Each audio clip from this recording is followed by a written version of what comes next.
आइए हम लोग आगे बढ़ते हैं। मैं राजा मामू से रिक्वेस्ट करूंगा कि स्क्रिप्चर रीडिंग में हमारी अगुवाई करें। Praise the Lord. Praise the Lord मामू। आ रही है आवाज? हाँ मामू, आ रही है। तो आइए हम प्रभु का वचन पढ़ें। आज की शाम जो हमारे से बात करना चाहता है वो है नीति वचन, उसका 10वां बाब, उसका दूसरा बाब, 10वीं आयत से 15वीं आयत, जहाँ ये लिखा है, क्योंकि बुद्धि तो तेरे हृदय में प्रवेश करेगी और ज्ञान तुझे सुख देने वाला लगेगा, विवेक तुझे सुरक्षित रखेगा और समझ तेरी रक्षक होगी, ताकि तुझे बुराई के मार्ग से और उलटफेर की बातों के कहने वालों से बचाए, जो खराई के मार्ग को छोड़ देते हैं ताकि अंधेरे मार्ग में चलें, जो बुराई करने से आनंदित होते हैं और दुष्ट जन की उलटफेर की बातों में मगन रहते हैं, जिनकी चाल चलन टेढ़ी मेढ़ी और जिनके मार्ग बिगड़े हुए हैं। प्रभु अपने वचन के पढ़े और सुने जाने पर आशीष दे। आमीन। थैंक यू मामू। आइए हम लोग आगे बढ़ते हैं। मैं अब ब्रदर रवि, थियो रवि से रिक्वेस्ट करूंगा कि स्क्रिप्ट आई मीन सरमन में हमारी अगुवाई करें और हमें अपना एक्सपीरियंस शेयर करें। Over to you brother. Thank you Raju भाई, थैंक यू। राजा भैया, थैंक यू आज का वचन पढ़ने के लिए। आप सबको मेरी आवाज आ रही होगी? चलिए, आज के वचन शुरू करने से पहले अपने सरों को झुकाएं और दुआ मांगे। आसमानों जमीन खाली का मालिक हमारे प्रेम पिता, हम नाचीज बंदे एक बार फिर से आपके सामने अपने सरों को झुकाए हैं। पिता परमेश्वर, आपका धन्यवाद करते हैं कि आपने एक और मौका दिया कि एक छोटी सी मंडली के रूप में इकट्ठा होकर हम आपके नाम की हमदो सना करने वाले हो सके। पिता परमेश्वर, हमारे यहाँ पर वचन का पढ़ाया जाना, वचन का मनन किया जाना, पिता परमेश्वर आपको पसंद आए। पिता परमेश्वर, इस मंडली को आपके हाथ में सौंपता हूँ पिता परमेश्वर, साथ ही साथ अपने आप को आपके हाथ में सौंपता हूँ। मेरे मुंह की बातें और मेरे दिल के सोच आपको पसंद आने वाले हो सके। पिता परमेश्वर, जाने अनजाने मेरे मुंह से ऐसा कोई भी शब्द ना निकले जिससे आपके नाम को ठेस और मेरे अजीजों के दिल को तकलीफ पहुंचे। पिता परमेश्वर, एक बार फिर से इस मंडली को और अपना आप को आपके हाथ में सौंपते हुए इस छोटी सी विनती को आप ही के प्यारे बेटे खुदा यीशु मसीह के नाम से मांगता हूँ, सुनिए और कबूल करें। आमीन। आज की जो वचन आपके सामने पढ़ा गया उसकी दो आयतें मैं एक बार फिर से आपके सामने दोहराना चाहूंगा। वो दो आयतें हैं नीति वचन दूसरा अध्याय और उसकी 11वीं और 12वीं आयत। विवेक तुझे सुरक्षित रखे और समझ तेरी रक्षक होगी, ताकि बुराई के मार्ग से और उलटफेर की बातें कहने वालों से बचाए। सरमन शुरू करने से पहले, आज का वचन बांटने से पहले, मैं आपको एक छोटी सी कहानी सुनाना चाहता हूं। एक लड़का था, उसने अपनी लाइफ का जब स्टार्टिंग करी तो अपने दोस्तों को देखकर उसने कॉलेज में जाकर साइंस ले ली, जबकि वो पढ़ने में इतना अच्छा नहीं था। जैसे तैसे करके बीएससी करी, पास नहीं हो, नंबर इतने अच्छे नहीं आए। आगे जाए कहाँ पर भी ट्राई करी तो नहीं हो पा रहा था कुछ भी। फिर अपने कुछ दोस्तों को देखा, फिर यूपीएससी के एग्जाम्स दिए, नहीं क्लियर हुआ। एट लास्ट माँ बाप ने कहा बेटा कुछ तो कर लो, और वो फिर एक प्राइवेट कंपनी में नौकरी करने लग गया। यहाँ इस छोटी सी कहानी से एक बात मालूम पड़ती है कि उसने एक गलत निर्णय लिया जिसको उसने अपनी सारी जिंदगी धोया। वो इस काबिल नहीं था कि वो बीएससी की तैयारी कर सके, वो इस काबिल था कि वो बीए पढ़ता और अच्छी तैयारी किसी और फील्ड में जा सकता था, परंतु उसका एक निर्णय उसकी जिंदगी को खराब कर गया। तो आज जो टॉपिक मैं आप सबके सामने शेयर करने जा रहा हूं वो है making wise decision. Making wise decision, एक उत्तम निर्णय लेना, एक वाइज डिसीजन लेना हर एक की जिंदगी में सबसे मुश्किल कार्य होता है। सबसे मुश्किल कार्य होता है। कई बार लगता है कि ये डिसीजन आसान है, या कई बार लगता है कि ये डिसीजन मुश्किल है, पर जो भी आप डिसीजन लेते हैं, याद रखिए वो आपकी जिंदगी में, हम सब की जिंदगी में असर करता है। वो हम सब की जिंदगी में असर करता है। कोई डिसीजन तो हमें उसी वक्त हमारी गलती का या हमारे सही डिसीजन लेने का परिणाम बता देता है, या कोई डिसीजन काफी लंबे समय के बाद। आजकल की जनरेशन की बात करें तो उनको डिसाइड करना बड़ा मुश्किल हो रहा है कि शादी करूं या ना करूं, अभी करूं या सेटल होने के बाद करूं, घर लूं या किराए पे रहूं। घर लूंगा तो लोन देना पड़ेगा, किराए पे रहूंगा तो सामान ढूंढना पड़ेगा। डिसीजन आपको ही लेना है। आप किन परिस्थितियों में अपने डिसीजन को कैरी कर सकते हैं। जॉब चेंज कर लूं, इस जॉब से सेटिस्फाई नहीं हूं। आंसर हाँ या ना में ही होता है। और ये डिसीजन अच्छा हो या बुरा हो, सही हो या गलत हो, इसका असर ना केवल आपकी जिंदगी पर, ना केवल हम सब की जिंदगी पर, परंतु हमारे परिवारों की, समाज की ऊपर भी पड़ता है। पर दूसरी तरफ कुछ लोग ऐसे भी होते हैं जो कमर टिकाकर कुर्सी से बैठ जाते हैं और कहते हैं कि मैं कुछ भी डिसाइड नहीं करूंगा, मैं कुछ भी डिसीजन नहीं करूंगा। मेरे अजीजों, again it is a decision by that person not to take decision. हम अपनी जिंदगियों में ये देख सकते हैं, हम अपनी नौकरी में देख सकते हैं, हम अपनी कमेटीज में देख सकते हैं, कुछ लोग डिसीजन नहीं लेते, वो इंतजार करते हैं कि कब किस साइड का पड़ला भारी होगा, हम उस तरफ झुक जाएंगे। ये डिसीजन जो होता है लाइफ में लेना बहुत मुश्किल होता है, पर लेना तो होता ही है। क्या करें, ये डिसीजन लेना तो होता ही है। बाइबल में जिक्र है, बार बार मैं कुछ कैरेक्टर्स को याद करता हूं। दो कैरेक्टर हैं, जकई और निकोदिमस। वो जवान जो रात के अंधेरे में दौड़ा हुआ यीशु के पास आया, हे उत्तम गुरु, अनंत जीवन पाने के लिए क्या करूं। यीशु ने उसके अंदर बहुत सी अच्छी बातें पाई, उससे प्रेम किया और उससे कहा, तेरे में एक बात की कमी है, अपना सब कुछ कंगालों में, अपना सब कुछ बेच और कंगालों में बांट और मेरे पीछे हो ले। उस जवान का डिसीजन क्या था? वो मुंह लटकाकर उदास होकर वहां से लौट गया, अनंत जीवन नहीं पा पाया। और वहीं दूसरे हाथ पर वो चुंगी लेने वाला जकई, एक छोटा सा आदमी गूलर के पेड़ पर चढ़ा हुआ है, यीशु को देखना चाहता है। यीशु वहां से निकलते हैं, आवाज देते हैं, जकई नीचे उतर आ। और वो झट से एकदम नीचे उतर आया और उसने कहा, आज तेरे घर में जाना जरूर है। और जब यीशु उसके घर में गए, उसने अपने पापों को माना। उसने कहा, जिससे मैंने दुगना लिया उसको चौगना लौटाऊंगा, जिससे मैंने अंधेर में लिया है उस सबको लौटा दूंगा। यीशु ने क्या कहा? आज इस घर में उद्धार आया है। तो मेरे अजीजों, ये दो कैरेक्टर्स जो हैं बाइबल के, बहुत क्लियरली बताते हैं कि डिसीजन हमारी लाइफ में बहुत मैटर करता है। तो आज मैं आप लोगों के सामने छह बातें शेयर करूंगा जो ये बताती है कि परमेश्वर का वचन हमें कैसे गाइड करता है टू टेक वाइज डिसीजन। उत्तम निर्णय लेने के लिए परमेश्वर का वचन हमें कैसे गाइड करता है। पहली बात, परमेश्वर का भय मानना बुद्धि का मूल है। बुद्धि का मूल है।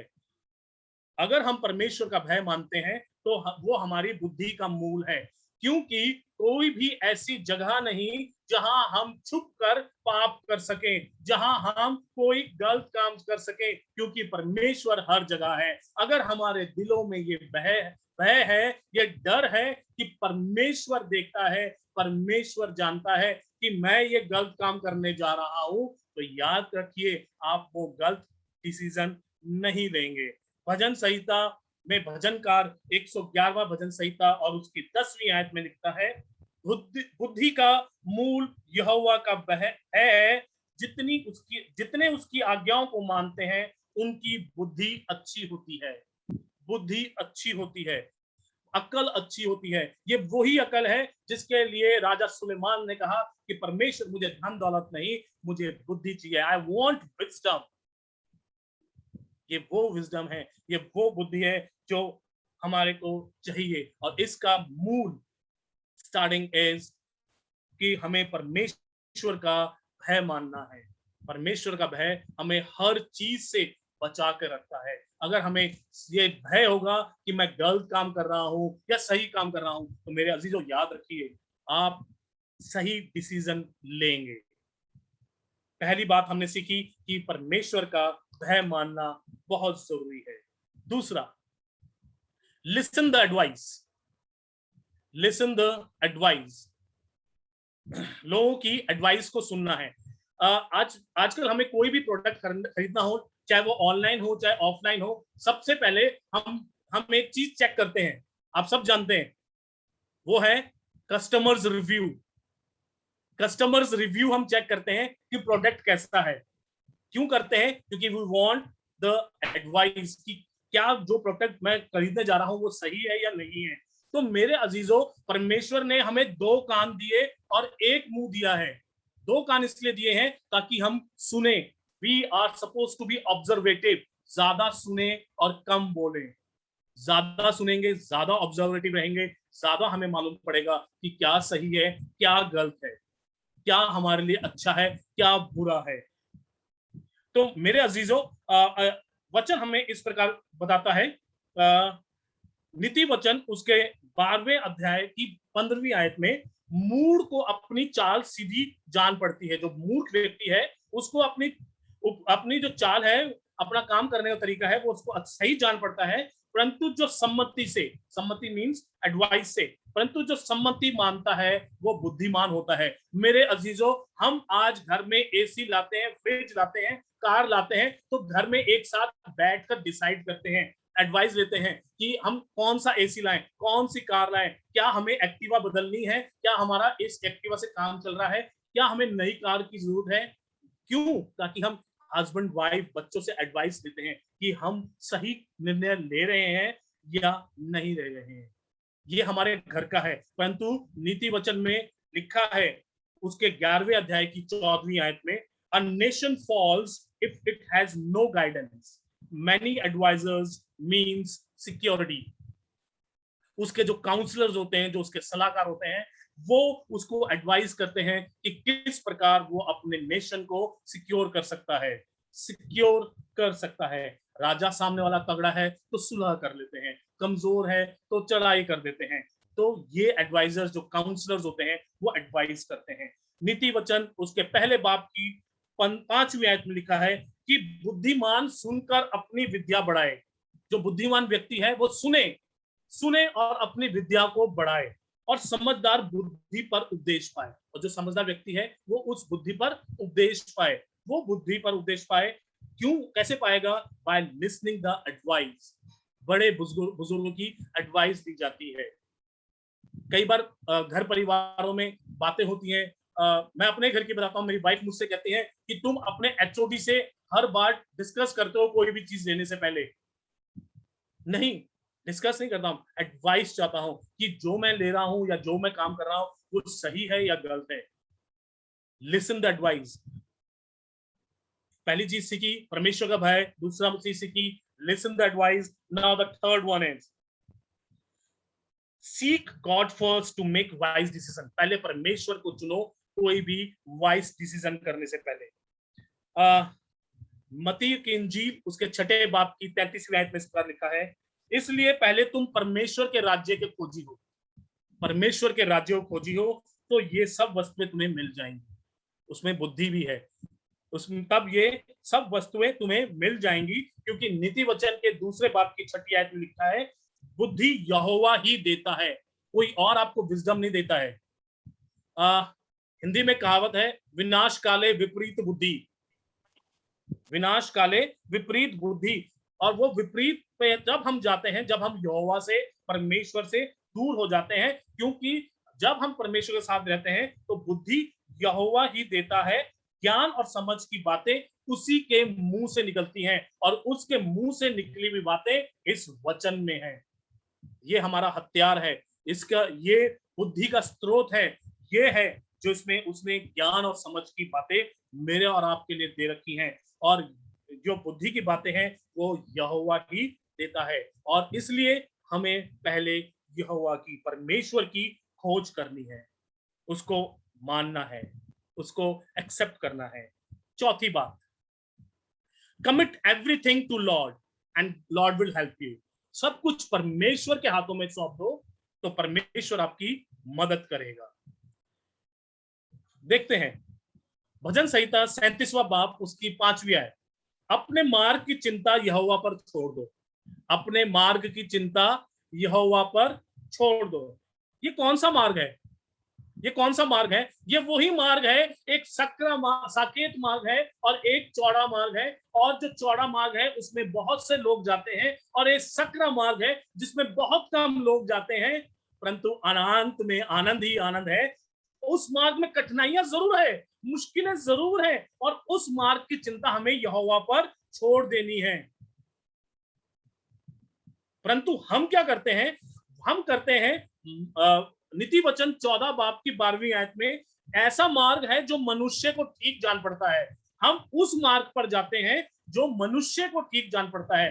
बाइबल कहती है सकेत मार्ग पे जाओ, सकरे मार्ग पे जाओ, पर हम जाते हैं उस मार्ग पर जो हमें ठीक जान पड़ता है। और नीति वचन 14:12 में लिखा है, परंतु उसके अंत में मृत्यु ही होती है। उसके अंत में मृत्यु होती है। परंतु भजनकार कह रहा है अपने मार्ग की चिंता परमेश्वर पर छोड़ दो, यहोवा पर मार्ग की चिंता यहोवा पर छोड़ दो और उस पर भरोसा रख, वही पूरी करेगा। Have faith on him. बार बार हम बताते हैं फेथ होना चाहिए।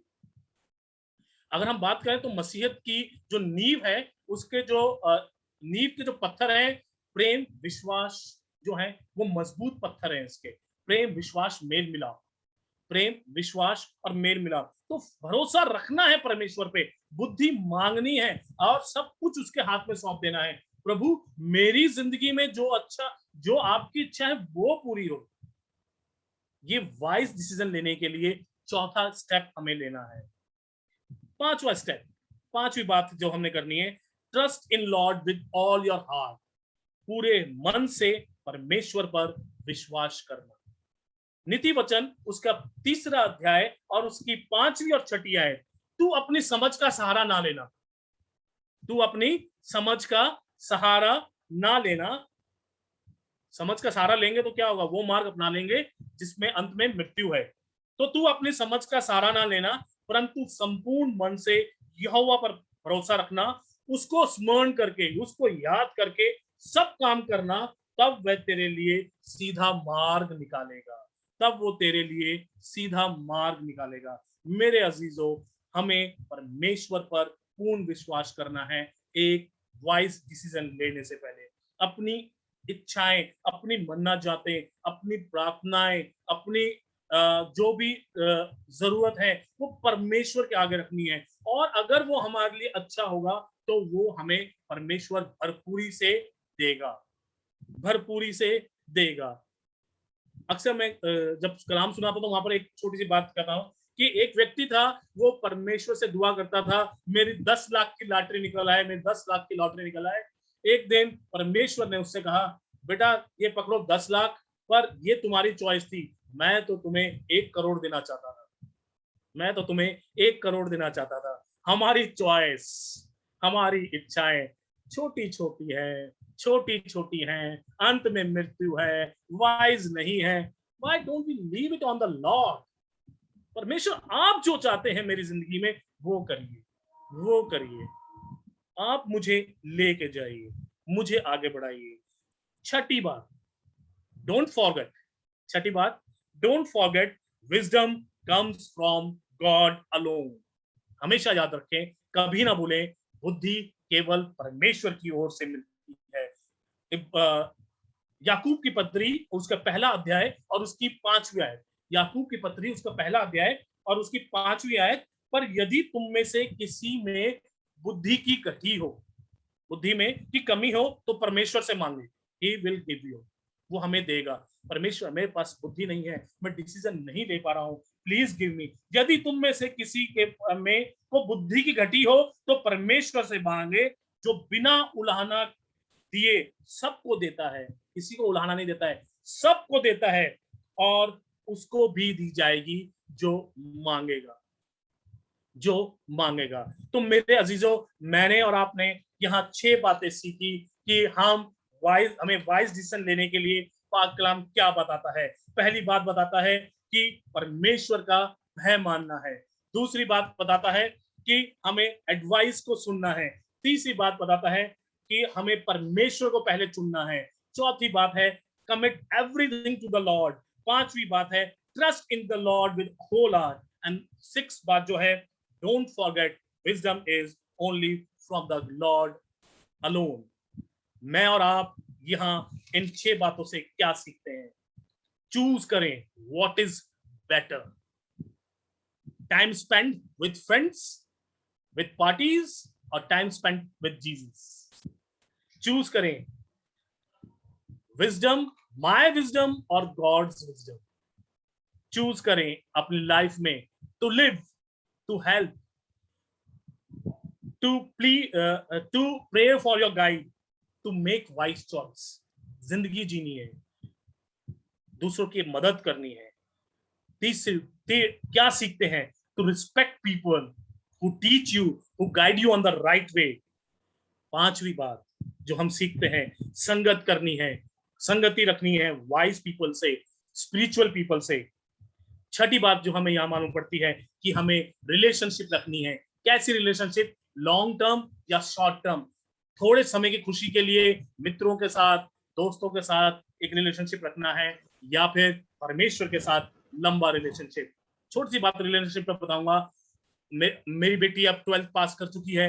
बार बार पीयर प्रेशर आप सबके ने झेला है, आपके बच्चे भी झेलते हैं। मैंने उसको यही बताया, बेटा जो 5th में फ्रेंड थी वो 10th में नहीं थी, जो 10th में फ्रेंड थी वो 12th में नहीं थी, जो 12th में फ्रेंड होगी वो कॉलेज में नहीं होगी।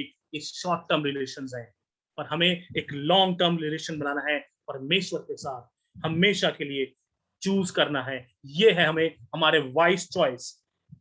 और क्या चुनना नहीं है? हम we are not supposed to choose new gods. यहोवा को, परमेश्वर को छोड़ के किसी और को हमें नहीं चुनना है। हमें रॉन्ग एसोसिएशन, रॉन्ग फ्रेंडशिप, गलत लोगों का साथ नहीं करना है, और हमें कभी भी गलत राह पर नहीं जाना है। सो मेरे अजीजों, इन 6 बातों को याद करते हुए, समझते हुए, हम सबको वाइज डिसीजन लेना है, क्योंकि choosing is never be a comfortable for human being, is not a easy task for human being. चुनना, वाइज विजडम जो है वो हर इंसान के लिए बहुत मुश्किल है। लास्ट में एक आयत के साथ मैं इस वचन को यही विराम दूंगा।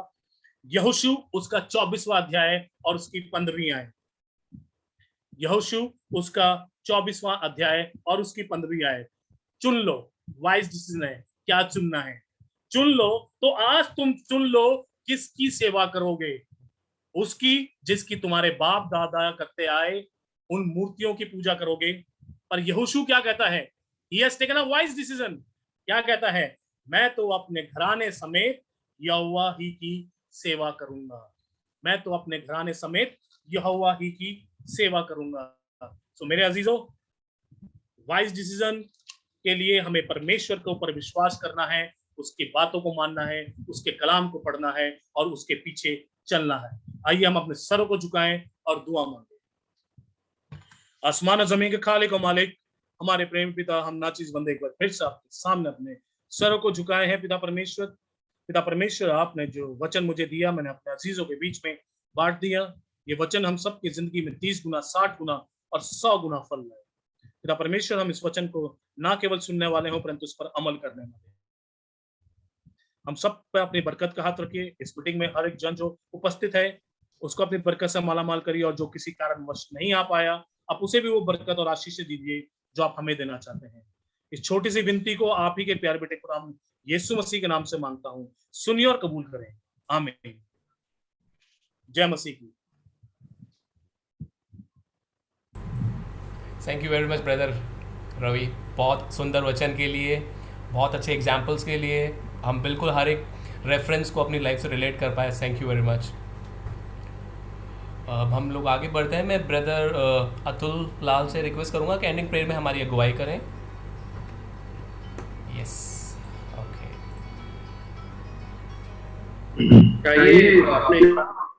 प्रार्थना के अंत में हम अपने सरों को झुकाएं और प्रार्थना करें।